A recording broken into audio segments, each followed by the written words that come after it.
చిత్తూరు జిల్లా పులిచర్ల మండలం దిగువమూర్తి వారిపల్లి పంట పొలాల్లో గజరాజులు స్వైర విహారం చేశాయి.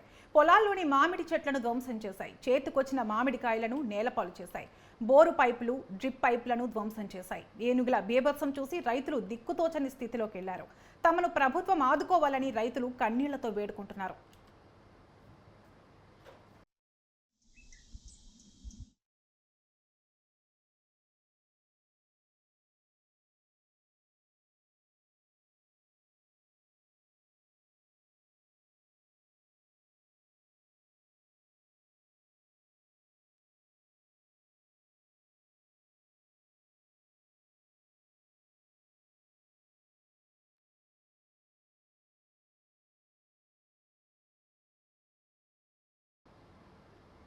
ప్రతిభతో కడు పేదరికాన్ని సైతం జయించి కష్టాలను ఓర్చి భారతదేశం తరపున పథకాలను సాధించిన బాపట్ల జిల్లా పందిళ్లపల్లికి చెందిన పిచ్చుక నాగరాజుపై పలువురు క్రీడాభిమానులు ప్రశంసల జల్లులు కురిపిస్తున్నారు. నాగరాజు ఈ నెల 28 నుండి వచ్చే నెల జూన్ 3 వరకు చైనాలో జరగనున్న అంతర్జాతీయ పారా ఒలింపిక్స్ వాలీబాల్ పోటీలకు ఎంపికయ్యాడు. 2007, 2011 కంబోడియా, జర్మనీ దేశాలలో భారతదేశం తరపున ప్రాతినిధ్యం వహించి ప్రతిభ కనబరిచి పథకాలను సాధించాడు. ఆటలలో అద్భుతంగా రాణిస్తున్న నాగరాజుకు ఆర్థిక పరిస్థితి అంతంత మాత్రమే. డిగ్రీ చదివిన చేనేత కుటుంబానికి చెందిన నాగరాజు ప్రస్తుతం వారి కుటుంబ సభ్యులతో కలిసి మగ్గంపై నేత నేస్తూ కుటుంబాన్ని నెట్టుకొస్తున్నారు. ఆర్థిక ఇబ్బందులు ఎంత కుంగదీసినా కఠోర దీక్షతో అంతర్జాతీయ పోటీలకు ఎంపికవుతూనే ఉన్నాడు. ప్రస్తుతం భారతదేశం తరపున అంతర్జాతీయ వాలీబాల్ జట్టుకు ఎంపికయ్యాడు. ఆర్థిక ఇబ్బందులతో సతమతమవుతున్న నాగరాజుకు చైనాలో జరిగే క్రీడలకు వెళ్లలేని పరిస్థితి ఏర్పడింది. ప్రయాణ ఖర్చులకు దాదాపుగా 2,25,000 అవసరమవుతుందని, ఆర్థికంగా ఆదుకుంటే భారతదేశానికి బంగారు పథకాన్ని సాధిస్తానని భరోసా ఇస్తున్నాడు. వేటపాలెంకు చెందిన రోటరీ క్లబ్ వారు 50,000 రూపాయలు సహాయం చేశారని, దాతలు తమకు సహకరించాలని నాగరాజు అభ్యర్థిస్తున్నారు.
బాపట్ల జిల్లా వేటపాలెం మండలం పందలపల్లి గ్రామం.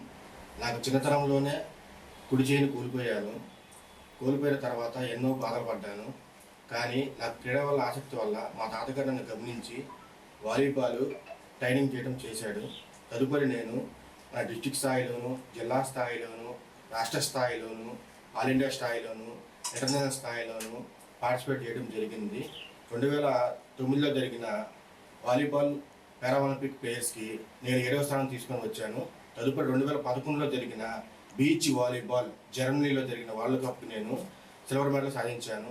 తదుపరి ఇప్పుడు 2024లో జరగబోయే చైనాలోని వరల్డ్ ఛాంపియన్షిప్కి నేను ఇండియా తరఫున ప్రాతినిధ్యం వహించడం జరిగింది. తదుపరి నేను మన దేశానికి, మన రాష్ట్రానికి, మన జిల్లాకు మంచి పేరు తీసుకొస్తానని కోరుకుంటున్నాను. అలాగే నాకు ఖర్చుల నిమిత్తం 2,25,000 ఖర్చు అవుతుంది కావున కొంతమంది దాతల సహాయము చేయటం జరిగింది. తదుపరి నాకు దాతలు ముందుకు వచ్చి సహాయం చేసి నాకు ముందు నడిపించాలని ప్రార్థిస్తున్నాను.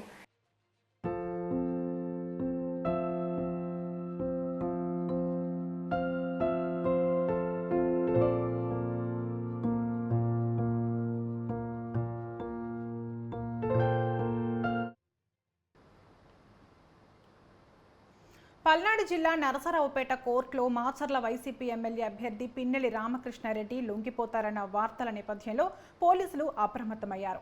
దీంతో పోలీసులు నరసరావుపేట కోర్టు ఆవరణలో పిన్నెల్లి కోసం పహారా కాస్తున్నారు. ఇప్పటికే పిన్నెల్లిపై లుక్అవుట్ నోటీసులు ఇచ్చిన పోలీసులు 2 రోజులుగా గాలిస్తున్నారు.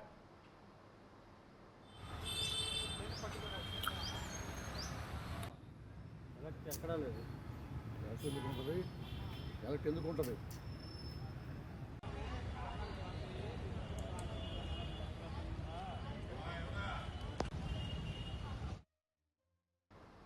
నంద్యాల జిల్లా ఆత్మకూరు మండలం ముష్టేపల్లె గ్రామంలోకి వచ్చిన పొడదుప్పిపై వీధి కుక్కలు దాడి చేశాయి. దాడి నుంచి తప్పించుకున్న దుప్పి ఎస్టీ కాలనీలోని ఓ బాత్రూంలోకి చొరబడింది. ఇది గమనించిన కాలనీ వాసులు అటవీ శాఖ అధికారులకు సమాచారం అందించారు. ఒకరు తీసినాక వాట్సాప్ పెట్టుకుంటారు కానీ దొరుకుతుంది మనసులో చూస్తే నువ్వు పేపర్కి ఎప్పించుకుంది కదా నీకు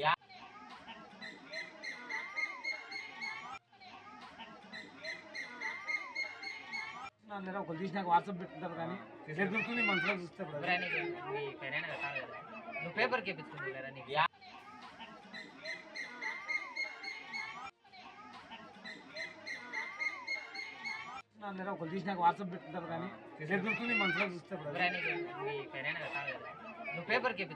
నీకు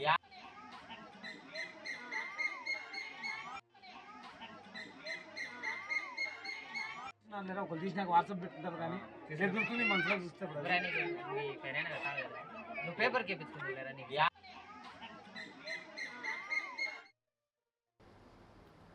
పల్నాడు జిల్లా మాచర్లకు టీడీపీ నేతలు వెళ్లకుండా పోలీసులు గృహ నిర్బంధం చేశారు.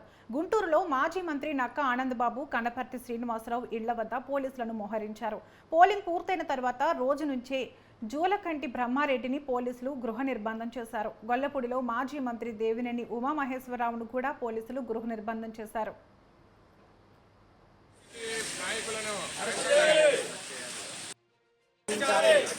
వైసీపీ నాయకులు పోలింగ్ అక్రమాలు పిన్నెల్లిని వెంటనే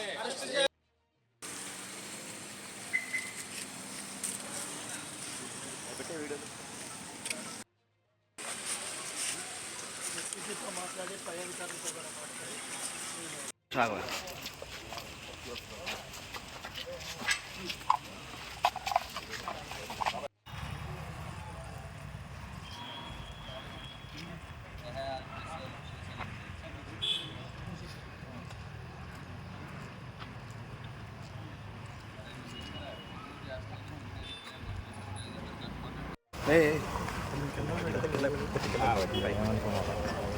రాష్ట్ర పార్టీ ఆదేశాల మేరకు తెలుగుదేశం పార్టీ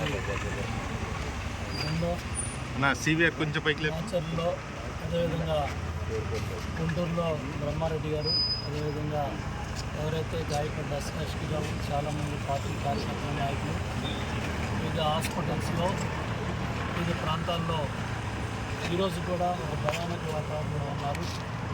ఎందుకంటే వాళ్ళకు కూడా బాధితులకి బెదిరింపులు వస్తూ ఉన్నాయి, ఫోన్ కాల్స్ వస్తూ ఉన్నాయి. ఇవాళ పిన్నెల్లి పరారు, ఈవీఎం ధ్వంసం చేస్తూ పలాయనం. ఇవాళ ఏదైతే 13వ తారీఖున మధ్యాహ్నం స్వయంగా శాసనసభ్యుడు పోటీ చేసే అభ్యర్థి పిన్నెల్లి రామకృష్ణారెడ్డి ఈవీఎంలు పాల్గొన్నారు. అక్కడ పోలింగ్ సిబ్బంది ఉన్నారు, ఏపీఓ ఉన్నాడు, పీఓ ఉన్నాడు, రిటర్నింగ్ ఆఫీసర్, జాయింట్ కలెక్టర్ పర్యవేక్షణలో అక్కడ ఎన్నిక సమస్యాత్మక ప్రాంతంగా వెబ్కాస్టింగ్ 100% అన్ని పోలింగ్ కేంద్రాల్లో కూడా వెబ్కాస్టింగ్ జరిగింది. మొత్తం రికార్డ్ అయింది. మే 13న జరిగితే 15వ తారీఖున ఎవరైతే విఆర్ఓ కేసు పెట్టారో ఆ విఆర్ఓ పెట్టిన కేసులో పిన్నెల్లి ఎమ్మెల్యే రామకృష్ణారెడ్డి పేరు లేదు. గుర్తు తెలియని వ్యక్తులు ఈవీఎంలు ధ్వంసం చేశారని కేసు ఇచ్చారు. అంటే చీఫ్ సెక్రటరీ జవహర్ రెడ్డి నాయకత్వంలో ఎవరైతే ఇక్కడ అధికారులుగా నియమించబడ్డారో, ఆర్ఓలు కావచ్చు, పీఓలు కావచ్చు, పోలింగ్ సిబ్బంది కావచ్చు, వీళ్ళందరూ కూడా చీఫ్ గుంటూరు జిల్లా మాచర్ల నియోజకవర్గ కూటమి అభ్యర్థి బ్రహ్మారెడ్డిని పోలీసులు హౌస్ అరెస్ట్ చేశారు. చలో మాచర్లకు అనుమతి లేదంటూ పోలీసులు నోటీసులు అందజేశారు. జిల్లా వ్యాప్తంగా 144 సెక్షన్ అమలులో ఉన్నందున ఎలాంటి ర్యాలీలకు అనుమతి లేదని పోలీసులు స్పష్టం చేశారు.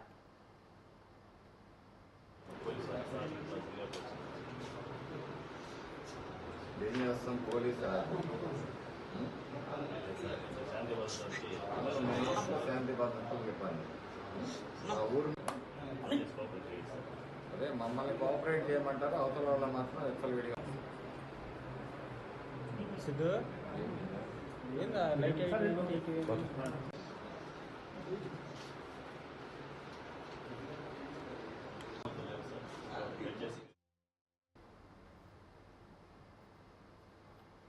గుంటూరు జిల్లా వేమూరు నియోజకవర్గ తెలుగుదేశం పార్టీ అభ్యర్థి నక్క ఆనంద్ బాబును గుంటూరు నగరంలోని ఆయన నివాసంలో పోలీసులు హౌస్ అరెస్ట్ చేశారు. చలో మాచర్లకు అనుమతి లేదంటూ పోలీసులు నోటీసులు అందజేశారు. జిల్లా వ్యాప్తంగా 144 సెక్షన్ అమలులో ఉన్నందున ఎలాంటి ర్యాలీలకు అనుమతి లేదని పోలీసులు స్పష్టం చేశారు.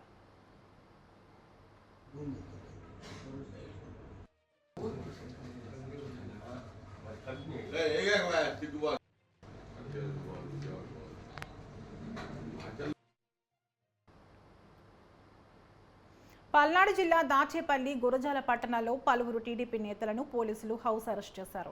టీడీపీ నేతలు ఇవాళ చలో మాచర్లకు పిలుపునిచ్చారు. ఈ నేపథ్యంలో చలో మాచర్లకు పర్మిషన్ లేదని చెప్పిన పోలీసులు పలువురు టీడీపీ నాయకులకు ఇప్పటికే నోటీసులు జారీ చేశారు. అటు జిల్లా వ్యాప్తంగా 144 సెక్షన్ అమల్లో ఉన్నందున ఎలాంటి ర్యాలీలకు అనుమతి లేదని స్పష్టం చేశారు. మరోవైపు ముందు జాగ్రత్తగా దాచేపల్లిలో ఎలాంటి అవాంఛనీయ ఘటనలు జరగకుండా ప్రత్యేకంగా చెక్ పోస్టులు ఏర్పాటు చేసి తనిఖీలు చేపట్టారు పోలీసులు.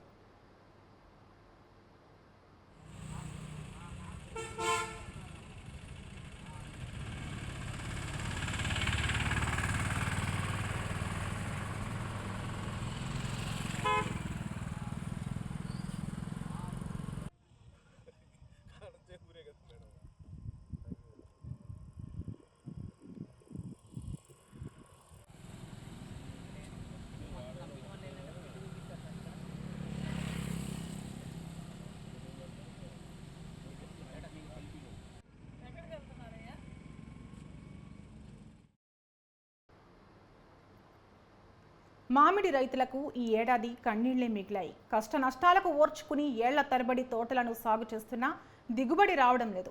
వాతావరణంలో మార్పులు మామిడిపై ప్రభావం చూపడంతో మామిడి రైతులు తీవ్రంగా నష్టపోయారు. కొన్ని చోట్ల వేసవి తీవ్రతకు మామిడికాయలు రాలిపోగా మరికొన్ని చోట్ల మామిడి చెట్లకు తెగుళ్లు సోకి కాయలు రాలిపోయాయి.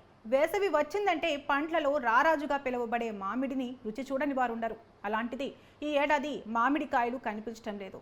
అరకొర మామిడికాయలు మార్కెట్లో దర్శనమిచ్చినా ధరలు కొండెక్కి కూర్చున్నాయి. సామాన్య ప్రజలు మామిడికాయలను కొనాలంటే వెనకడుగు వేస్తున్నారు.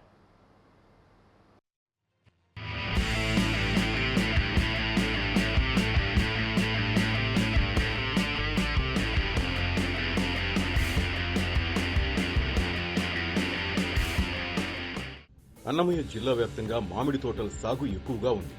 ఎంతో ఆశగా మామిడి పండ్లు సాగు చేస్తున్న రైతులకు సరైన గిట్టుబాటు ధర లేక గత 4 సంవత్సరాలుగా తీవ్రంగా నష్టపోతున్నారు. మామిడి రైతులకు గత ఏడాది కంటే ఈ ఏడాది వాతావరణ పరిస్థితులు అనుకూలించగా ఎక్కువగా నష్టపోయారు. కొన్ని చోట్ల ఎండ వేడిమికి మామిడికాయలు రాలిపోగా మరికొన్ని చోట్ల మామిడి చెట్లకు తెగుళ్లు సోకి రాలిపోయాయి. ఇక్కడి నుంచి ముంబై, చెన్నై, హైదరాబాద్ ఇతర ప్రాంతాలకు మామిడికాయలను ఎగుమతి చేస్తారు. గతంలో మామిడి పూతను చూసి వ్యాపారస్తులు మామిడి తోటలు కొనేవారు. ప్రస్తుతం మామిడికాయలు చూసి కొనుగోలు చేస్తున్నారు. గతంలో మాదిరిగా వ్యాపారస్తులు ఉత్సాహం చూపలేదు. ఈ ఏడాది అనుకున్నంత మామిడి పంట రాకపోవడంతో రైతులు ఆందోళన చెందుతున్నారు. అన్నమయ్య జిల్లాలో 6 నియోజకవర్గాలున్నాయి. 6 నియోజకవర్గాలకు గాను కోడూరు, రాజంపేట, హార్టికల్చర్ మామిడి అనేది ప్రాముఖ్యమైన పంట. అదే పంట పైన బతికే రైతులు 80% పైన ఉన్నారు. అయితే ఈ రైతులతో ఇబ్బంది ఏం జరుగుతూ ఉందంటే 2 సంవత్సరాలు ఏకదాటిగా కరోనాతో పంట పుష్కలంగా వచ్చినా కూడా ఆ పంటను తీసుకుపోయేదానికి దళారీలు, వ్యాపారస్తులు రావడంలే.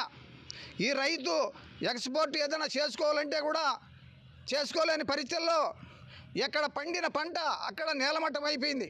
ఆ విధంగా ఉంటే పోయిన సంవత్సరం పావులా భాగం పంట వస్తే ఆ పంట కోసుకుండే సమయంలో దాదాపుగా అకాల వర్షంతో అక్కడ ఉన్నబడినటువంటి పంట అట్లే నేలమట్టం అయిపోయింది. ఈ విధంగా ఈ సంవత్సరంతో 4 సంవత్సరాలు మామిడి తోటలు ఏం దిగుబడి రాక ఎంత ఇబ్బందులు అంటే అంత ఇబ్బందులు పడే పరిస్థితి రైతుకు వచ్చింది. ఈ విధంగా ఉంటే రైతు ఆత్మహత్యలు చేసుకోక మరి ఏం చేసుకోవాలనో ఒకసారి ప్రభుత్వాలు కానీ అధికారులు కానీ మాకు తెలియజేయాలి.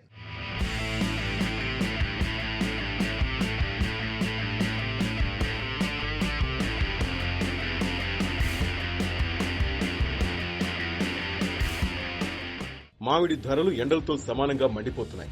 మార్కెట్లో ఎక్కడ చూసినా మామిడి పండ్లు కనిపించట్లేదు. ఒకవేళ కనిపించినా చాలా తక్కువ మోతాదులో ఉంటున్నాయి. మార్చి చివరి వారం నుంచి మే వరకు మార్కెట్ మామిడి పండ్లతో కళకళలాడింది. ఈసారి మామిడి దిగుబడి తగ్గడంతోనే ఈ పరిస్థితి ఏర్పడిందని వ్యాపారులు చెబుతున్నారు. పూత రాకపోవడం, వచ్చినా కూడా రాలిపోవడంతో మామిడి దిగుబడిపై ప్రభావం పడింది. గతంలో శీతాకాలంలో మామిడి చెట్లకు దట్టంగా పూత వచ్చినా ఆ తర్వాత వాతావరణంలో మార్పుల కారణంగా నిలబడలేదు. నాసిరకమైన మందుల ప్రభావంతో పూత నిలబడలేదని రైతులు వాపోతున్నారు. దీని కారణంగానే మార్కెట్లో ఎక్కడా మామిడి పండ్లు కనిపించట్లేదు. అరకొర మామిడి పండ్లు కనిపించినా కిలో 80 నుంచి 180 వరకు అమ్ముతున్నారు. నా పేరు సీపామయ్య, సుండపల్లి మండలం. బేనుసా ఒక రైతును బేనుసా మాకు 2 ఎకరాలు ఉంది. ఆ 2 ఎకరాల్లో 10 టన్నులు కాయలు వస్తున్నాయి. ఇప్పుడు దిగుబడి ఏమైందంటే ఒక 10 కిరీట్లు కోసపోయినాం. ఇప్పుడు ఈ కాపు 10 కిరీట్ల మాకు ఎంత తుండేదానికి ఎంత అవుతుంది, మందులు ఎంత అయినాయి, మొత్తం 30,000 ఖర్చు పెడితే దున్నేదానికి మందులకు మాకు వచ్చింది ఒక 10 కిరీట్లు కాయలు. అంతా బెనుసా 10 టన్నులు అయితే ఉన్నాయి. ఇప్పుడు మాకు 10 కిరీట్లు అయితే తీసుకుపోయి మేము ఏం చేసుకోవాలా? మాకు మందులకు వస్తుందా, దున్నేదానికి వస్తుందా? ప్రతిరోజు కరెంట్ ఎప్పుడు వచ్చి అప్పుడు పోయి నీళ్లు పారగట్టాలా, చేయాలా. ఇప్పుడు మేము ఏం చేయాలంటే రైతు ఆత్మహత్య చేసుకునేదానికి రెడీ అయినాము. మాకు రైతుకు మేలు చేయమని మేము కోరుకుంటున్నాము. మా పరిస్థితి బాగలేదు, అప్పుల పాలై ఉన్నాము. అది మా పరిస్థితి.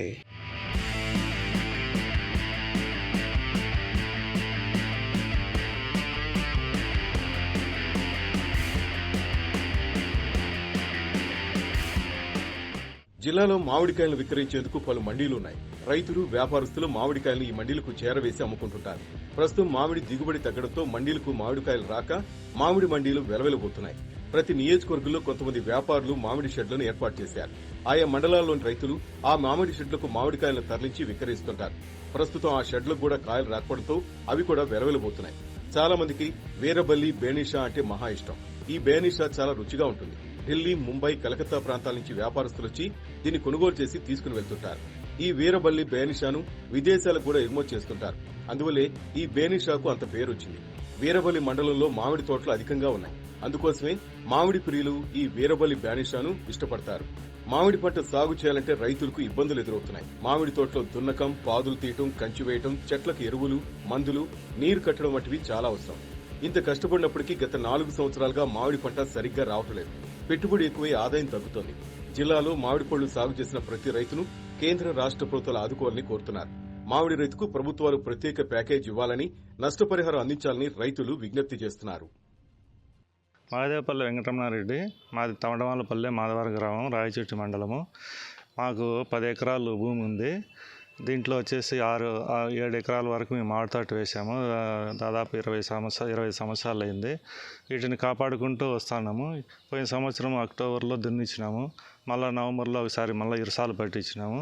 తర్వాత మందులు కూడా వేయడం జరిగింది. పూత రాకపోవడంతో మళ్ళీ సంక్రాంతి పండుగ అయిపోయిన వెంటనే మళ్ళీ మళ్ళీ మందులు కొట్టించడం జరిగింది. అయినా కూడా ఫిబ్రవరి వరకు చూసినాము. మా పూత రాకపోతే మూడోసారి మళ్ళీ మందులు తీసుకొని మేము కొట్టించడం జరిగింది.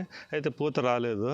అప్పటికే నీళ్లను వచ్చేసి మేము వారానికి 2 తళ్ళు వేస్తూ వచ్చినా కూడా పూత రాకపోవడంతో మేము మళ్ళీ ఎరువులు కూడా తీసుకొచ్చి వేయడం జరిగింది. పాస్పెట్, యూరియా అట్లాంటివి. అయినా కూడా పూత రాకపోయేందుకు ఈసారి అప్పటికే అన్ని మామూలు కాలువలు తీసేసి చెట్లు చుట్టూ వచ్చేసి పాదులు కూడా తీయడం జరిగింది. దీనికి కూడా కూలీ ఖర్చులు దాదాపు 10,000 దాకా అయింది. మందులకు ఒక 20,000 అయింది. దున్నించడానికి ట్రాక్టర్కు ఒక గంటకు వచ్చేసి 1000 రూపాయల చొప్పున మేము దాదాపు 10 గంటల దాకా అయింది 3 సార్లు దున్నించడంతో. దాదాపు ఇప్పటికే పెట్టుబడి మేము 60-70 వేల దాకా పెట్టడం జరిగింది. అయితే ఇంతవరకు పూత అనేది రాలేదు. తినడానికి కూడా చట్నీ కూడా కాయ కూడా కాయలేదు. దీంతో మేము చాలా నష్టపోయినాము. ఈసారి పంట బాగా వస్తుంది అని చెప్పేసి ఆశ పెట్టుకోవడంతో మా ఆశలన్నీ నిరాశలు కూడా అయిపోవడం జరిగింది. అయితే నిదానంగా పంట వస్తుందని చెప్పేసి ఆశతో మేము ఇంకా దాన్ని నమ్ముకొని నీళ్లు కట్టించి ఈ మధ్యలో వచ్చేసి ఎండలు ఎక్కువ వేసి మా బోర్లో కూడా నీళ్లు అడుగంటిపోయినాయి. అయినా మేము ఒక తడి అయితే మేము ట్రాక్టర్తో కొన్ని నీళ్లు పట్టించిన తర్వాత అయినా కూడా పూత రాలేదు. మేము ప్రతి సంవత్సరము ఈ మామిడి తోట మీదనే ఎక్కువ మేము ఆధారపడి ఆశలు పెట్టుకొని పిల్లల చదువులు అయితేనేమి, ఇంటి బాడులు అయితే ఇంకా ఇతర ఖర్చులు, హాస్పిటల్ ఖర్చులు అన్నీ కూడా మేము దాంట్లో పోయేటి. ఈసారి ₹1 రాలేదు. తినడానికి కూడా చట్నీ కూడా కాయ కూడా లేదు. మేము చాలా నష్టపోయినాము. ఇదే విధంగా మా ఊర్లో మా గ్రామంలో రైతులందరికీ కూడా ఇదే పరిస్థితి ఉంది. అయితే గతంలో వచ్చేసి మిగతా 1 ఎకరా 2 ఎకరాలు వరి పంట వేసేవాళ్ళము. కానీ అది ఈసారి నీళ్లు లేకపోవడంతో వరి పంట కూడా వేయలే.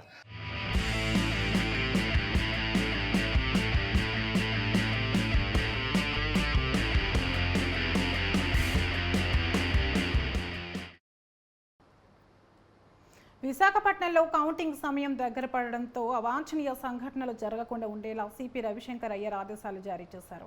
ఈ మేరకు నగరంలోని పలు ప్రాంతాల్లో పోలీసులు తనిఖీలు చేపట్టారు. అలాగే DCP Megha Satyababu, west ACP Annepu Narasimhamurthy ఆధ్వర్యంలో బర్మా క్యాంప్ ఏరియాలో కార్డన్ సెర్చ్ నిర్వహించారు. పోలీసులు నిర్వహించిన తనిఖీలో 14 బైకులు, 70 వివిధ ఎంఎల్ కలిగిన 55 మందు బాటిల్స్ను స్వాధీనం చేసుకున్నారు. మరోవైపు అనుమానిత వ్యక్తులను అదుపులోకి తీసుకుని విచారిస్తున్నారు. రానున్న ఈ ఎలక్షన్స్ కౌంటింగ్ దృష్టిలో పెట్టుకుని, అదేవిధంగా లా అండ్ ఆర్డర్ ఇష్యూస్ దృష్టిలో పెట్టుకుని వైజాగ్ జోన్ 2 పరిధిలో 3 ప్రాంతాల్లో సమస్యాత్మక ప్రాంతాలుగా గుర్తించినటువంటి కొన్ని ప్రాంతాల్లో కార్డినెంట్ సెర్చ్ చేయడం జరిగింది. చోట్ల ఈ యొక్క లిక్కర్ బాటిల్స్, అదేవిధంగా లూజ్ పెట్రోల్ ఇది కూడా సీజ్ చేయడం జరిగింది. రానున్న ఈ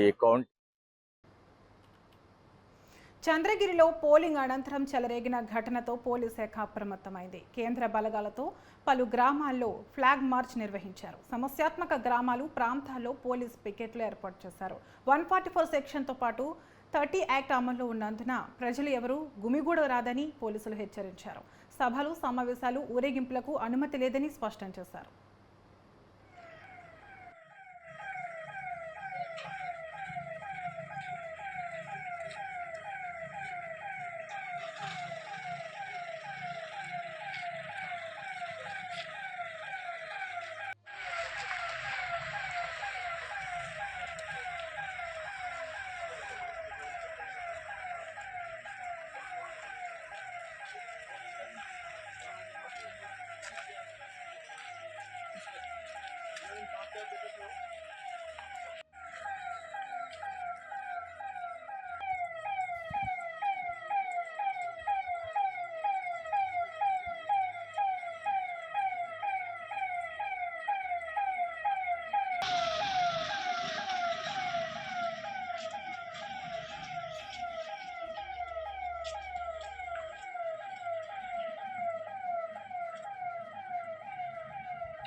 ఆరుగురు మాజీ ముఖ్యమంత్రుల కుమారులు ఈసారి ఆంధ్రప్రదేశ్లో జరుగుతున్న ఎన్నికల బరిలో ఉన్నారు. వీరిలో ఎవరు గెలుస్తారు, ఎవరు తండ్రి పేరును నిలబెడతారన్న ఆసక్తికర చర్చ సాగుతోంది రాజకీయ వర్గాల్లో.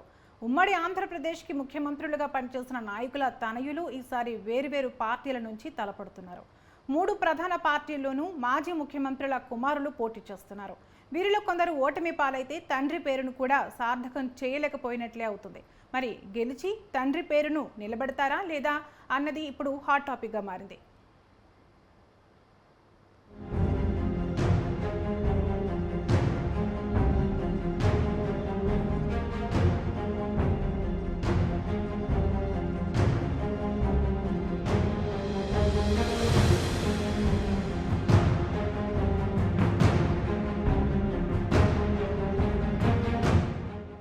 వైఎస్ జగన్మోహన్ రెడ్డి పులివెందుల నియోజకవర్గం నుంచి పోటీ చేస్తున్నారు.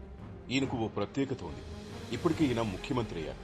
ఉమ్మడి ఆంధ్రప్రదేశ్లో ముఖ్యమంత్రిగా పనిచేసి హఠాన్మరణం చెందిన దివంగత వైఎస్ రాజశేఖర రెడ్డి తనయుడిగా వైఎస్ జగన్ సొంత పార్టీ పెట్టి ఏపీలో అధికారంలోకి వచ్చారు.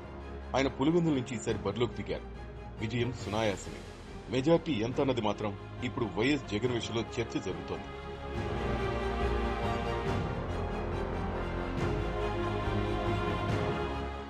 ఉమ్మడి ఆంధ్రప్రదేశ్లోను విభజిత ఏపీలోను 14 ఏళ్లు ముఖ్యమంత్రిగా పనిచేసిన చంద్రబాబు నాయుడు కుమారుడు నారా లోకేష్ ఈయన మంగళగిరి నుంచి టీడీపీ అభ్యర్థిగా పోటీ చేస్తున్నారు. నారా లోకేష్ తాత ఎన్టీ రామారావు కూడా ఉమ్మడి ఆంధ్రప్రదేశ్ కు ముఖ్యమంత్రిగా పనిచేశారు. గత ఎన్నికల్లో నారా లోకేష్ మంగళగిరి నుంచి పోటీ చేసి ఓటమి పాలయ్యారు. అయినా మరోసారి ఇక్కడే తన అదృష్టాన్ని పరీక్షించుకుంటున్నారు. ఈసారి కూడా నారా లోకేష్ గట్టి పోటీ ఎదుర్కొంటున్నారు. అయితే ఎడ్జ్లో అయినా బయటపడే అవకాశం ఉందని టీడీపీ నేతలు ఈసారి ధీమాగా ఉన్నప్పటికీ ఫలితాలు వెలువడేంత వరకు సస్పెన్స్ తప్పేట్లు లేదు.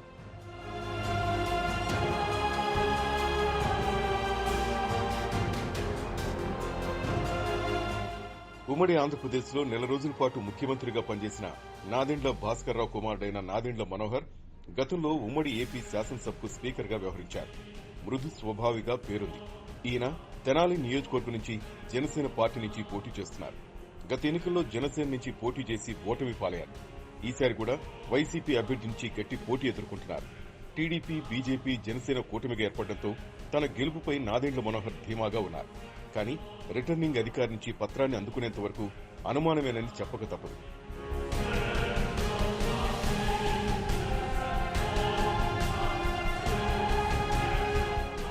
ఉమ్మడి ఆంధ్రప్రదేశ్లో ముఖ్యమంత్రిగా వ్యవహరించిన నందమూరి తారక రామారావు కుమారుడు నందమూరి బాలకృష్ణ సినీ హీరోగా అందరికీ సుపరిచితమే. ఈయన హిందూపూర్ నుంచి తెలుగుదేశం పార్టీ అభ్యర్థిగా బరిలో ఉన్నారు. 2014-19 ఎన్నికల్లో వరుసగా గెలిచిన బాలకృష్ణ హ్యాట్రిక్ విజయం కోసం తహతహలాడుతున్నారు. హిందూపురం నియోజకవర్గం పార్టీకే కాకుండా నందమూరి కుటుంబానికి కూడా కంచుకోటు కావడంతో ఈయన గెలుపుపై అనుమానం పెద్దగా ఎవరికీ లేదు. అయితే గతంలో కన్నా ఈసారి మాత్రం పోటీని ఎదుర్కొంటున్నారని మాత్రం చెప్పాల్సి ఉంటుంది.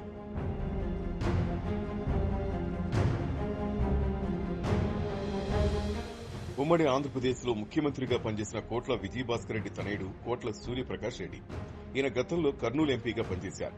కాంగ్రెస్ హయాంలో కేంద్ర మంత్రిగా కూడా పనిచేశారు. అయితే రాష్ట్ర విభజన తర్వాత ఆయన టీడీపీలో చేరారు. గత ఎన్నికల్లో ఎంపీగా పోటీ చేసి ఓటమి పాలయ్యారు. ఈసారి డోన్ నియోజకవర్గం నుంచి టీడీపీ అభ్యర్థిగా బరిలోకి దిగారు. డోన్లో ఈసారి బలమైన ప్రత్యర్థితో తలపడుతుండటంతో గెలుపంత సులువు కాదంటున్నారు. సొంత పార్టీ నుంచి ఆయనకు మద్దతు లభించడం కష్టమని అంటున్న నేపథ్యంలో ఆయన గెలుపు చివరి వరకు సస్పెన్స్ అని చెప్పాలి.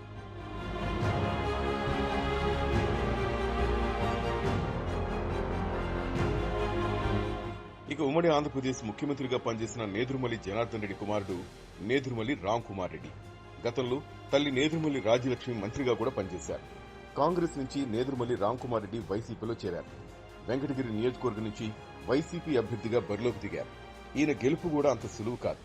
అక్కడ టీడీపీ కూడా స్ట్రాంగ్ గానే ఉంది. అయితే నేదురుమల్లి కుటుంబంపై ఉన్న సానుభూతితో పాటు వైసీపీ ఓటు బ్యాంకుతో తన గెలుపు నల్లేరు మీద నడకనన్న ధీమాలో రామ్ కుమార్ రెడ్డి ఉన్నారు. కానీ ప్రత్యర్థిని కూడా తక్కువగా అంచనా వేయడానికి వీల్లేదు.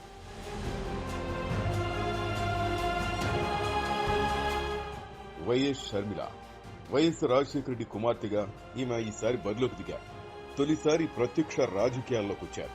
తెలంగాణలో వైఎస్ఆర్టీపీ పార్టీని పెట్టి అక్కడ పార్టీని కాంగ్రెస్ లో విలీనం చేసిన తర్వాత ఏపీలో కాంగ్రెస్ అధ్యక్షురాలుగా నియమితులయ్యారు.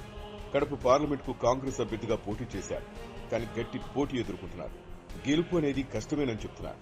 తన తండ్రి ఆశయాలతో పాటు తన కుటుంబ నేపథ్యం తనను పార్లమెంటు సభ్యురాలుగా ఎంపిక చేస్తున్న ఆశతో షర్మిల ఉన్నారు.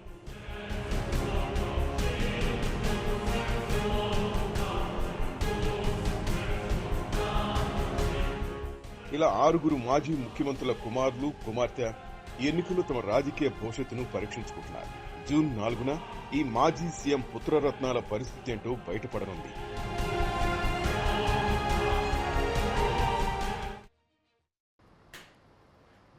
తిరుమల శ్రీ వెంకటేశ్వర స్వామిని విశాఖ శారదాపీఠం పీఠాధిపతి స్వరూపానందేంద్ర సరస్వతి దర్శించుకున్నారు. ఉదయం నైవేద్య విరామ సమయంలో స్వామివారి సేవలో పాల్గొన్న ఆయన మొక్కులు చెల్లించుకున్నారు. దర్శనానంతరం రంగనాయకుల మండపంలో ఆలయ అధికారులు శ్రీవారి తీర్థ ప్రసాదాలను అందజేసి శ్రీవారి శేష వస్త్రంతో సత్కరించారు. శ్రీ తరిగొండ వెంగమాంబ కీర్తనలు బయటకు తీయడానికి శ్రీ విశాఖ శారదాపీఠం పూర్తిగా సహకారం అందించిందని స్వరూపానందేంద్ర సరస్వతి అన్నారు. ప్రతి సంవత్సరం జరిగే తడిగొండ వెంగమాంబ కార్యక్రమానికి నేను వచ్చి ఉన్నాము. ఆ కార్యక్రమంలో పాల్గొన్నాము. ఆ తడిగొండ వెంగమాంబ అమ్మవారి యొక్క కీర్తనలు బయటికి తీయడానికి పూర్తి సహకరించింది విశాఖ శ్రీ శారదాపీఠం. ఆ రోజుల్లో కరుణాకర్ రెడ్డి, భూమన్న వీళ్ళు ఉన్నప్పుడు దానిని వెలికి తీసి ఆ కీర్తనలు ఎన్నో పాడించి ప్రతి సంవత్సరం ఈ కార్యక్రమం పెట్టించాలని ఆ రోజులో నిర్ణయమైంది. అనూచానంగా ఇంతవరకు జరుగుతుంది.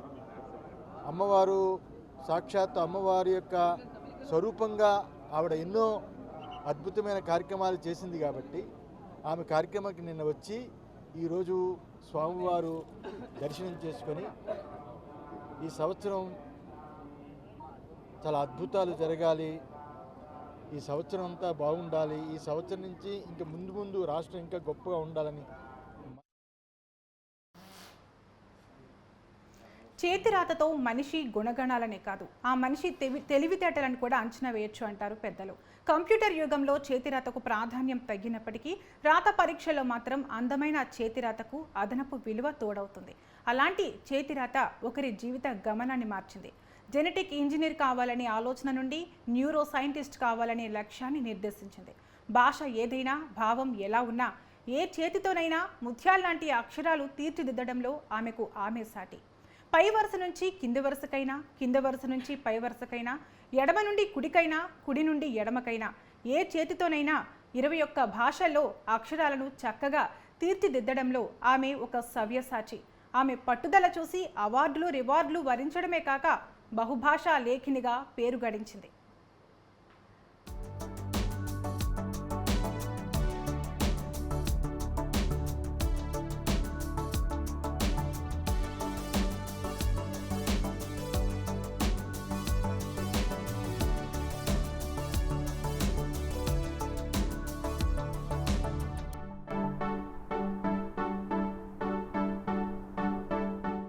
చిత్తూరు జిల్లా వడమాలపేట మండలం ఓబుల్రాజు కండ్రెక్కు చెందిన సంగరాజు భాస్కర్ రాజుకు 2 సంతానం. వీరిద్దరూ తండ్రికి తగ్గ పిల్లలు అనిపించుకుంటున్నారు. ముత్యాల్లాంటి చేతి రాతతో అందరి మనసులు దోచుకుంటున్నారు. అందులో ప్రధానంగా అశ్విని 21 భాషల్లో చక్కటి చేతి రాతను నేటి తరానికి అందిస్తూ యువతకు ఆదర్శంగా నిలుస్తోంది. 2 చేతులతో అక్షరాలను రాసే సవ్యసాచులు సచిన్ టెండూల్కర్, అమితాబ్ బచ్చన్. అయితే విభిన్న కోణాల్లో అక్షరాలను అందంగా రాయగలిగే నేర్పరితనం చాలా అరుదుగా కనిపిస్తుంది. కానీ ఇక్కడ ఏమాత్రం తడబాటు లేకుండా చక్కగా 2 చేతులతో విభిన్న కోణాలతో ఎంతో చక్కని చేతిరాతతో చాలా మంది విద్యార్థులతో పాటు వయస్సు పైబడిన వారిని కూడా అశ్విని ఆకట్టుకుంటోంది.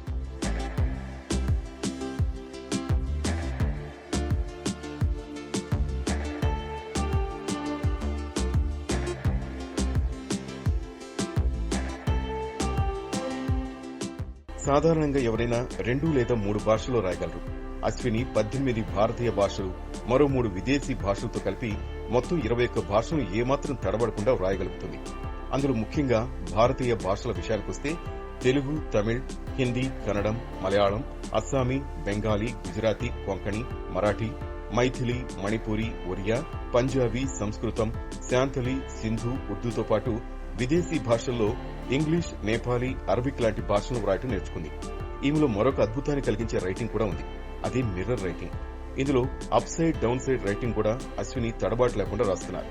భారతదేశంలో అతి కొద్ది మంది మాత్రమే మిర్రర్ రైటింగ్ వ్రాయగలిగినప్పటికీ up and down side writing మాత్రం అసాధారణమే అంటున్నారు మరికొందరు చేతిరాత నిపుణులు.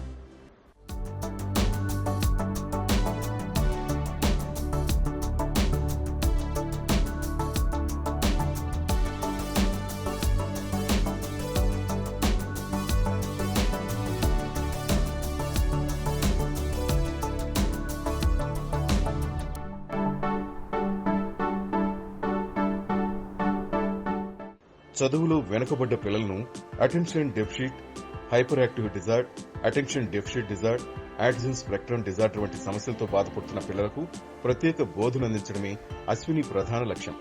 సాధారణంగా ఇలాంటి పిల్లలను ఏ పాఠశాలలోనూ చేర్చుకోరు. ఒకవేళ చేర్చుకున్నా అలాంటి పిల్లలకు ఎవరూ పెద్దగా శ్రద్ధ చూపరు. వారి మాటలు గాని, హావభావాలు గాని, మరీ ముఖ్యంగా వారి సమస్యలు అసలే అర్థం కావు.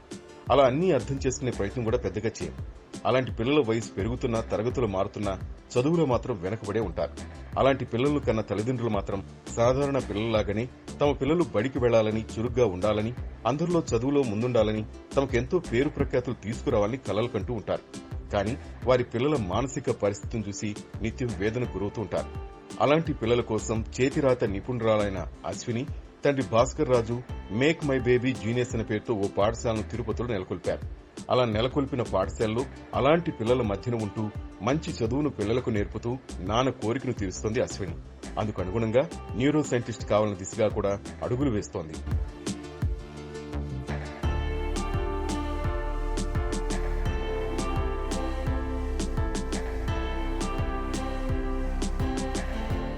నా పేరు పిఎం బేబీ అక్షయ.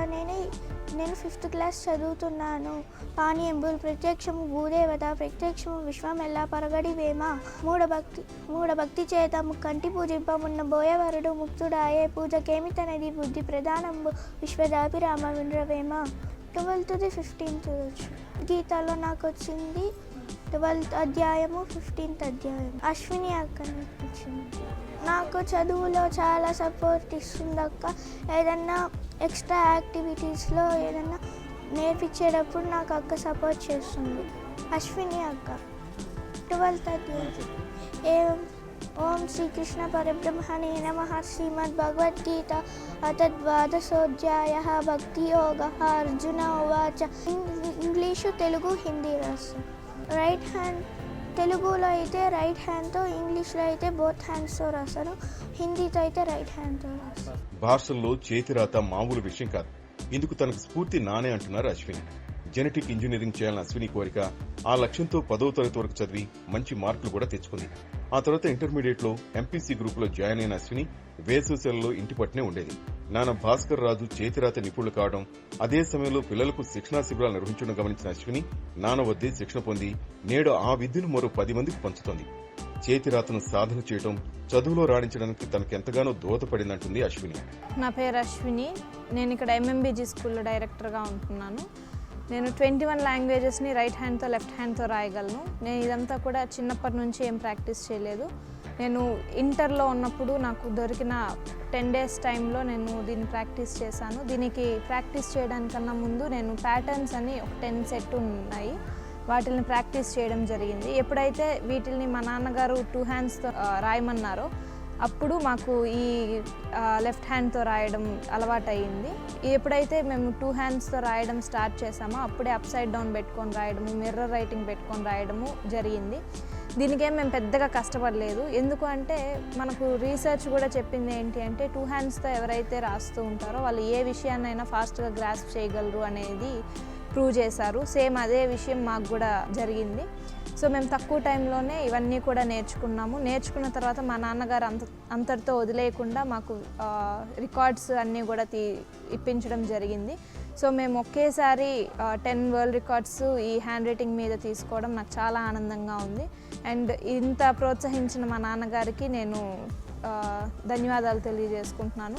నా విధంగానే ఏ ఆడపిల్లకైనా సరే కొంచెం సపోర్ట్ కనుక ఇస్తే వాళ్ళు ఏ విషయంలోనైనా ఉన్నత శిఖరాలు చేరుకోవచ్చు అనేది నేను గట్టిగా నమ్ముతున్నాను. కాబట్టి మీరు కూడా ప్రతి ఒక్క మీ ఆడపిల్లలకి, మీ కూతురికి కానివ్వండి, మీ భార్యకి కానివ్వండి, ఎవరికైనా సరే వాళ్ళకంటూ ఒక గోల్ ఉంటుంది. సో ఆ గోల్ ఏంటో గమనించి ఖచ్చితంగా సపోర్ట్ చేయండి. సపోర్ట్ చేస్తే ఎంత విజయాన్నైనా సాధించగలరు. మా స్కూల్లో మేము మొత్తం 3 types ఆఫ్ చిల్డ్రన్ తీసుకుంటాము. ఒకటి వచ్చి చదువు బాగా చదివే వాళ్ళు. సో వాళ్ళకి ఏంటి అంటే వాళ్ళు ఉన్న స్టాండర్డ్స్ కన్నా కూడా ఇంకా ఎక్స్ట్రా నేర్పిస్తూ ఉంటాము. ఓన్లీ ఎడ్యుకేషన్ మాత్రమే కాకుండా 37 యాక్టివిటీస్లోనూ మేము వాళ్ళకి ట్రైనింగ్ ఇస్తూ ఉంటాము. అండ్ సెకండ్ ఏంటి అంటే పేరెంట్సే చెప్తూ ఉంటారు, సార్ మా వాడు అన్నిట్లో బాగుంటాడు, అన్నీ బాగా చేస్తాడు, కానీ చదువు విషయానికి వచ్చేసరికి ఏమీ రాదు అనేసి అంటూ ఉంటారు. అంటే లెర్నింగ్ డిజేబుల్ కలిగి ఉంటారు, అంటే అన్నీ బాగుంటారు కానీ ఎడ్యుకేషన్లో మాత్రం బ్యాక్ ఉంటారు. అలాంటి వాళ్ళని తీసుకొని కూడా మేము నేర్పిస్తూ ఉంటాం. అంటే వాళ్ళు క్లాస్ స్టాండర్డ్ ఏదైనా సరే వాళ్ళకి ఏం కావాలి అంటే ఏ స్టాండర్డ్లో ఉన్నారు, ఏమొచ్చు ఏం రాదో చూసుకొని దాన్ని బట్టి నేర్పిస్తూ ఉంటాము. అండ్ ఇంకోటి వచ్చి ADD, ADHD, ఆటిజం పిల్లల్ని తీసుకొని వాళ్ళకి ట్రైనింగ్ ఇస్తూ నార్మల్ పిల్లలుగా తీర్చిదిద్దుతూ ఉంటాము. దానికి కావాల్సిన బ్రెయిన్ జిమ్ ఎక్సర్సైజెస్ అన్నీ కూడా మేము ఫాలో అవుతూ ఉంటాము. అండ్ ఈ ఈ సక్సెస్కి అంటే మా పిల్లలతో మేము చేస్తున్నటువంటి యాక్టివిటీస్కి వాటికి వచ్చిన సక్సెస్కి కారణమైనటువంటి మా టీచర్స్ అందరికీ కూడా శుభాకాంక్షలు తెలియజేసుకుంటున్నాను.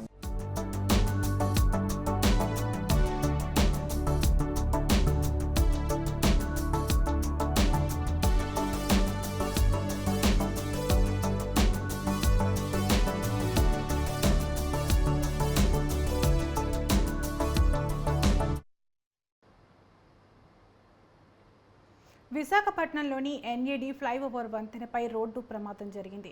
ఒరిస్సా నుండి గాజువాక ఆటో నగర్కి పేపర్ లోడ్తో వెళ్తున్న లారీ ఫ్లైఓవర్ బ్రిడ్జ్ పైకి వచ్చేసరికి అదుపు తప్పి బోల్తా పడింది. ఈ ఘటన ఉదయం 4 గంటల సమయంలో చోటు చేసుకుంది. లారీ డ్రైవర్ స్వల్ప గాయాలతో ప్రమాదం నుండి బయటపడ్డారు. ట్రాఫిక్కి ఎటువంటి అంతరాయం కలగకుండా పోలీసులు చర్యలు చేపట్టారు.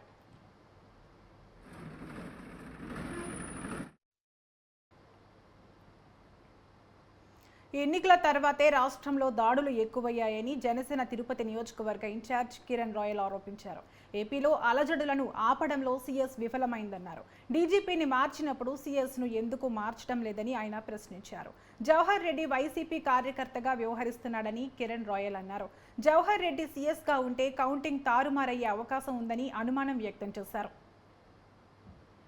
ఈరోజు మనం చూస్తున్నాం ఈ రాష్ట్రంలో ఎన్నికల వారమైనా కూడా ఎన్నికల ముందు కన్నా ఇంకా ఎక్కువ హడావిడి, ఎక్కువ గొడవలు, ఎక్కువ రౌడీయిజం, ఎక్కువ దాడులు రకరకాలుగా ఈ రాష్ట్రంలో చూస్తుంటే అసలు ఇంకా వారం తర్వాత రిజల్ట్ వచ్చాక ఈ రాష్ట్రం పరిస్థితి ఏంటి అనే విధంగా చర్చానీయాంశంగా బ్రేకింగ్ న్యూస్, ఎప్పుడు ఏ బ్రేకింగ్ కోసం తెలియని పరిస్థితుల్లో ఆంధ్ర రాష్ట్ర ప్రజలు ఉన్నారు. ఆంధ్ర రాష్ట్రం ఉంది. దానికి కారణమైన వ్యక్తులు మాత్రం ఎవరు ఎన్ని చెప్పినా మేమైతే ఒకటే చెప్తున్నాం, దీనికంతా కారణం సిఎస్ జవహర్ రెడ్డి గారు మాత్రమే. అనేకసార్లు చెప్పాం గతంలో కూడా, సిఎస్ జవహర్ రెడ్డి గారిని బదిలీ చేయండి, ఆయన ఉంటే ఎన్నికలు సజీవంగా జరగవని చెప్పాం. అదేవిధంగా జరిగింది. ఎంత ధైర్యం ఉంటే ఈరోజు రాష్ట్రంలో ఒక పోటీ చేసిన అభ్యర్థి ఈవీఎం బద్దలు కొట్టినా జరిగిన వారానికి వారమైంది నిన్న బయటకు వచ్చింది. అంటే ఇలాంటివి ఇంకా రాష్ట్రంలో ఎన్ని ఉన్నాయో, ఇన్ని చోట్ల ఏమేమి జరిగాయో ఇవన్నీ కూడా బయట పెట్టాలి. ఈరోజు ఆయన లుకౌట్ నోటీస్ ఇచ్చి ఆయన కనిపిస్తే పట్టుకోండి, పారిపోయారు అని చెప్తున్నారు కదా. నిన్నటి నుంచి ఆయన మీద ఇంత వైరల్ జరుగుతున్నా రామకృష్ణారెడ్డి గారి మీద, ఆయన ఇంటర్వ్యూ చేసిన సాక్షి ఛానల్ ప్రతినిధి ఎవరైతే ఉన్నారో ఆయన కూడా నేరస్తులు చేర్చాలి. ఎందుకంటే గతంలో మనకు ఐడియా ఉంది, ముద్దు సీను ఒక హత్య చేసిన తర్వాత ఆయన్ని ఒక ప్రముఖ ఛానల్ ఇంటర్వ్యూ చేసింది. అప్పుడు ఆ ఇంటర్వ్యూ చేసిన వ్యక్తిని కూడా నేరస్తులు చేసి ఆ ఛానల్ మీద కేసు పెట్టారు. ఇప్పుడు ఇతను నేరస్తుడే కదా, ఇతన్ని ఇంటర్వ్యూ చేసి ఆయనకి సపోర్ట్గా మాట్లాడిన ఛానల్ కూడా. వైసీపీ అధినేత జగన్ రెండోసారి సీఎంగా ప్రమాణ స్వీకారానికి ముహూర్తం ఫిక్స్ అయింది. విశాఖ వేదికగా ప్రమాణ స్వీకారానికి వైసీపీ నేతలు ఏర్పాట్లు చేస్తున్నారు. అయితే ఎన్నికల ఫలితాల కంటే ముందే వైసీపీ నేతల్లో ఈ ధీమా ఏంటి?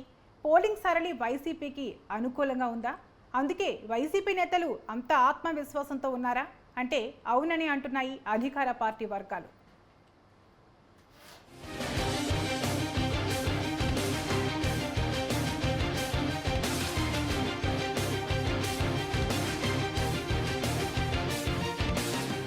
ఆంధ్రప్రదేశ్లో ఈ నెల 13వ తేదీన పోలింగ్ జరిగింది. గతంలో ఎన్నడూ లేని విధంగా ఈసారి రాష్ట్ర చరిత్రలో మొదటిసారి 81% పోలింగ్ నమోదైంది. ఇంత పెద్ద ఎత్తున ఓటర్లు పోలింగ్ బూతులకు తరలిరావడంతో ఎవరికి వారు పెరిగిన పోలింగ్ తమకే అనుకూలమని ధీమాతో ఉన్నారు. ముఖ్యంగా అధికార వైసీపీ నేతలు పోలింగ్ శాతం పెరగడం తమ కలిసి వచ్చే అంశమని చెబుతున్నారు. సంక్షేమ పథకాల లబ్ధిదారులు, ముఖ్యంగా మహిళలు, వృద్ధులు తమకు అనుకూలంగా ఓటు వేశారని వైసీపీ నేతలు అంచనా వేస్తున్నారు. అంత పెద్ద ఎత్తున ఓటర్లు పాల్గొన్నందుకు వారందరికీ నా హృదయపూర్వకమైనటువంటి ధన్యవాదాలు వైఎస్ఆర్ కాంగ్రెస్ పార్టీ తరఫున నేను తెలియపరుస్తున్నానని కూడా ఈ సందర్భంగా చెప్తున్నా. చాలా పెద్ద ఎత్తున పాల్గొన్నటువంటి ప్రజలు చాలా సంతోషంగా పాల్గొన్నటువంటి సందర్భాలు నాకు ఒక్కొక్కరుగా కనిపించాయి. 4వ తారీఖు 12 గంటలకు చూడండి, అత్యధిక మెజారిటీతో జగన్మోహన్ రెడ్డి గారు ముఖ్యమంత్రి కాబోతున్నారు. దీన్ని మీరు విశ్వసించండి కూడా ఈ సందర్భంగా నేను మనవి చేస్తున్నా.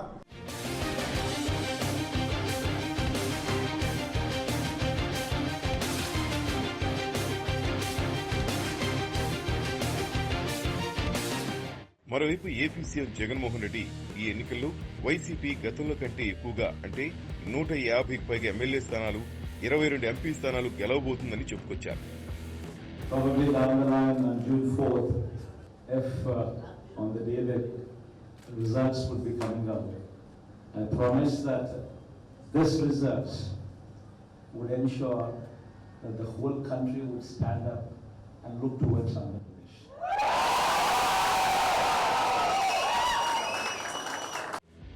దీంతో వైసీపీ నేతల్లో కొత్త ఉత్సాహం కనిపిస్తోంది. సీఎం జగన్ ఒక మాట చెప్పారంటే అది ఖచ్చితంగా జరిగి తీరుతుందని వైసీపీ నేతలు బలంగా చెబుతున్నారు. వైఎస్ఆర్ కాంగ్రెస్ పార్టీ అభ్యర్థులు వన్ సైడ్ అత్యధిక శాతం 175 మందికి అత్యధిక శాతం 150 పైనే వస్తాయని మా గౌరవ ముఖ్యమంత్రి గారు చెప్తున్నారు. తప్పకుండా అది అక్షరాల నిజం అవుతుంది. ప్రజలు ఆశిస్తున్నారు.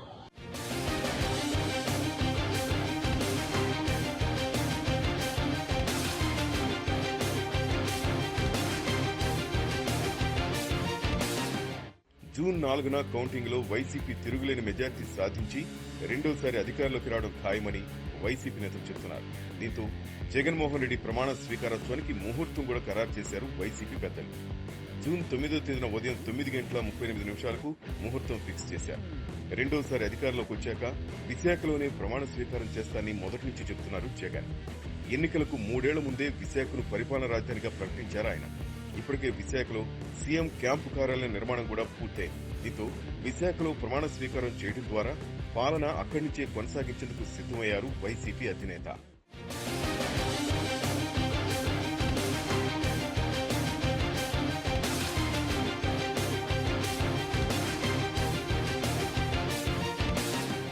ఒకవైపు విశాఖలో సీఎం జగన్ ప్రమాణ స్వీకారానికి ముహూర్తం ఫిక్స్ చేసిన వైసీపీ నేతలు విజయం తనదే అనే ధీమాగా ఉన్నారు. మరోవైపు ఎన్డీఏ కూటమి నేతలు సైతం తాము అధికారంలోకి వస్తున్నామని పైకి చెప్తున్నా ఇంతవరకు టీడీపీ అధినేత చంద్రబాబు గాని జనసేన అధినేత పవన్ కళ్యాణ్ గాని మీడియా ముందుకొచ్చి తామే అధికారంలోకి వస్తామని చెప్పడం లేదు. దీంతో కూటమి నిజంగా అధికారంలోకి వస్తుందా లేదా అనే సందేహాలు టీడీపీ జనసేన వర్గాల్లో సైతం వ్యక్తమవుతోంది.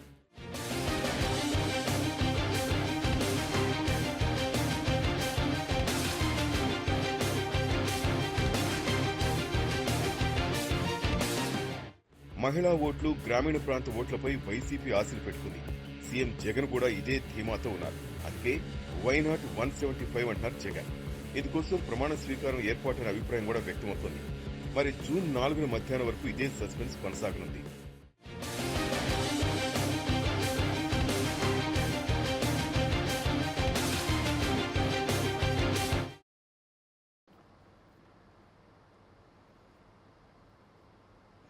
పల్నాడు జిల్లాలో ఈవీఎం ధ్వంసం ఘటనపై టీడీపీ నేతల బృందం, పార్టీ పొలిట్ బ్యూరో సభ్యులు వర్ల రామయ్య ఆధ్వర్యంలో డీజీపీ హరీష్ కుమార్ గుప్తాకు ఫిర్యాదు చేశారు.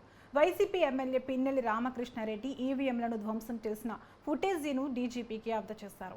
ఆయనను తక్షణమే అరెస్టు చేయాలని టీడీపీ నేతలు డిమాండ్ చేశారు. తురకా కిషోర్, పిన్నెల్లి రామకృష్ణారెడ్డి లాంటి వ్యక్తులు సమాజానికి చేటు అని TDP politburo Varla Ramaiah అన్నారు. మాచర్లలో పోలింగ్ రోజు తర్వాత పథకం ప్రకారం దాడులు జరిగాయని మాచర్ల టీడీపీ ఎమ్మెల్యే అభ్యర్థి బ్రహ్మారెడ్డి తెలిపారు. వెళ్ళాడు ఎమ్మెల్యే, ఓటేయటానికి వెళ్ళేవాళ్ళగా వెళ్ళాడు. బాక్స్ కడతారు కదా, అందులోకి వెళ్ళి ఈవీఎం తీసుకొని ఎత్తి పగలగొట్టాడు. మీరందరూ చూశారు, రాష్ట్ర ప్రజలందరూ చూశారు. భయపడి వీళ్ళందరూ నిలబడ్డారు.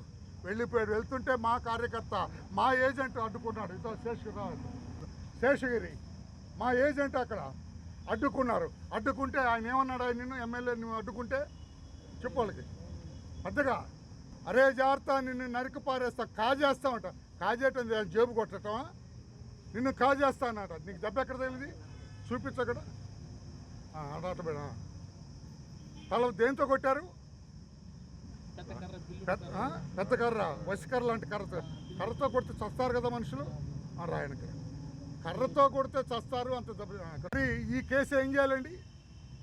ఈ కేసుని చిన్న కేసు పెడతారా పోలీసులు? ఎమ్మెల్యే చంపేయండి రాయండి అని చెప్పి వాళ్ళందరూ కొట్టి అతను తలబాలు కొడితే 307 రాదండి, హత్యాయత్నం కాదండి. దీన్ని కూడా సుమోటాగా స్వీకరించాలి పోలీస్ శాఖ, ఎన్నికల కమిషన్. ఎన్నికల రోజు రెంటాల గ్రామంలో మొదలుపెట్టి కండ్లకుంట, కొత్త పుల్లారెడ్డిపురంలో విధ్వంసం సృష్టించారు. కొత్త పుల్లారెడ్డిపురంలో రేఖ్యా నాయక్ అనే ఒక అతన్ని బరిసెతో పొడిచి అతని గుడిసెని నామరూపాలు లేకుండా చేసి, అదే కండ్లకుంట గ్రామంలో ఎవరైతే పోలింగ్ ఏజెంట్లుగా కూర్చున్నారో వారి భార్య బిడ్డల్ని కొట్టి వీడియో కాళ్ళు చూపించి బెదిరించి మరి ఏజెంట్స్ని డ్రాప్ చేయించారు. వాళ్ళు దెబ్బలతో ఉంటే కనీసం అంబులెన్స్ను కూడా రాకుండా అడ్డుకున్నారు. మాచర్ల పట్టణంలో ఒక తెలుగుదేశం వర్గీయులు కాలనీలో ఎక్కడో ఉంటే అక్కడికి 5 స్కార్పియోలు వేసుకొని వెళ్ళి ఎమ్మెల్యే తమ్ముడు వెంకటరామరెడ్డి గుంపు మీదుగా తొక్కించుకొని పోయి అంతటితో ఆకుండా మళ్ళీ రివర్స్ గేర్ వేసుకొని వెనక్కి తొక్కించుకుంటూ వచ్చాడు. ఈ కేసులో 324 కట్టారు పోలీసులు. ఏపీఓ ఉన్నాడు, పీఓ ఉన్నాడు, నియోజకవర్గంలో రిటర్నింగ్ ఆఫీసర్ ఉన్నాడు, అట్లాగే జిల్లాలో డిస్ట్రిక్ట్ ఎలక్షన్ ఆఫీసర్ కలెక్టర్ ఉన్నాడు, అట్లాగే సిఇఓ ఎన్నికల అధికారి ఉన్నారు. ఇదంతా కూడా వెబ్ కెమెరాల్లో టోటల్గా అన్ని ప్రాంతాల్లో ఈ అరాచకం అన్ని ప్రాంతాల్లో కనపడింది ముఖ్య అధికారులందరికీ. కానీ మొన్న సిట్ వెళ్ళి కొత్త ఎస్పీ వెళ్ళి జాయిన్ అయ్యేదాకా నిన్న సాయంత్రం దాకా ఈ సీసీ ఫుటేజ్ బయటికి రాలేదు. వచ్చిన 24 గంటల తర్వాత కూడా ఎమ్మెల్యే తమ్ముడు ఆచూకీ కనపట్టలేదు. సో ఇవన్నీ కూడా సవివరంగా తెలియజేశాం. ఒకటే చెప్తున్నాం, జగన్ రెడ్డి ప్రమాణ స్వీకారం నాడు చెప్పాడు దేశం అంతా మన కళ్ళే చూస్తుందని. ఉదయం ఎన్నికల అధికారి కూడా అదే చెప్పాడు. అన్ని రాష్ట్రాల ఎలక్షన్ అధికారులు రాష్ట్ర ఎన్నికల అధికారులు అడుగుతున్నారంట రాష్ట్రంలో ఏం జరుగుతుంది. ఒక పోటీ చేసిన అభ్యర్థి తెనాల్లో శివకుమార్ ఓటేయడానికి వచ్చిన ఓటర్ని చెంపదెబ్బ కొట్టాడు ఎలక్షన్ బూత్లో ఓటేసే దగ్గర. ఇది దేశం అంతా కూడా ఆంధ్ర రాష్ట్రం కల్లే చూస్తుంది. మళ్ళీ రెండోసారి దేశం అంతా